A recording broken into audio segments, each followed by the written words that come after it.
Let's go out to Laurie Dyke, forensic accountant. Hi, Laurie.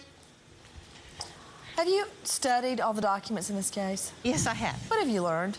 They're confusing and they're conflicting. If I could have the notice to vacate.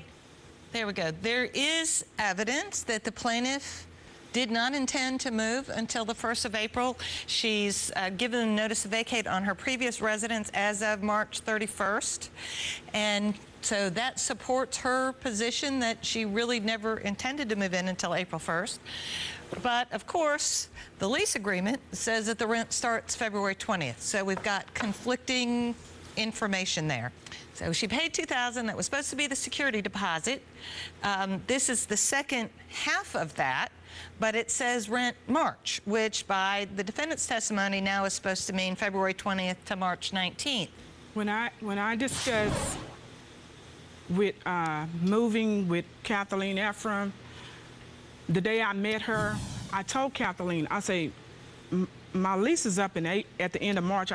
I need to be out by the first week of April, but I may want to move at the end of March. She said I would have to prorate it. So she gave me a prorated price, and I thought it was too much. I said, well, I might as well stay here. My lease is already paid, and meet you in April. And that's what that was all about. She was going to charge you for the days in March that you were... The end of the week, the last you were week, moving in. Yes, that's what she stated. So what do you think, Laurie? When it talks about the security deposit, it says that tenants must remain at least 1 year and give a month's written notice. But up earlier in the agreement, if we can have the full agreement, it actually is a month-to-month lease, which I've never seen before. A month-to-month lease with a term that you have to be there for a year in order to get your security deposit back.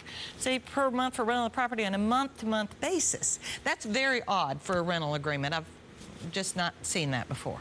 Did you know that this was a month-to-month lease?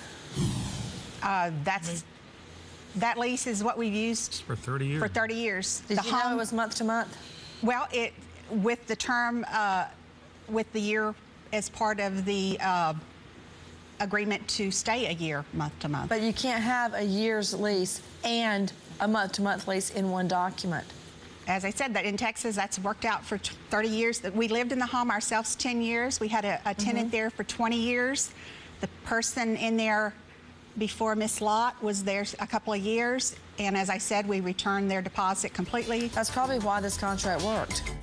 The litigants face Nancy's binding decision next.